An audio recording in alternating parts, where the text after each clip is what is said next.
Cześć,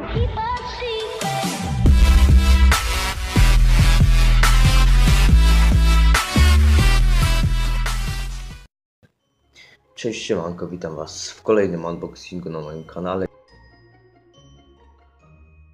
Dzisiaj niestety będzie bez unboxingu, ponieważ nie było mnie przez dłuższy czas i myślę, że zacznę nagrywać trochę regularniej, tak w nowym roku. A więc tak, od razu chciałem podziękować wam za miłe komentarze, które właśnie teraz wam się pokazują.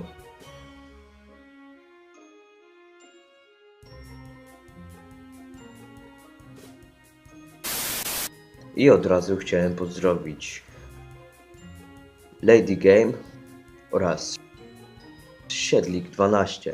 A więc jeżeli chcecie, w komentarzach możecie dawać propozycje do kolejnego unboxingu. A więc to by było na tyle i widzimy się już w następnym unboxingu, a więc cześć!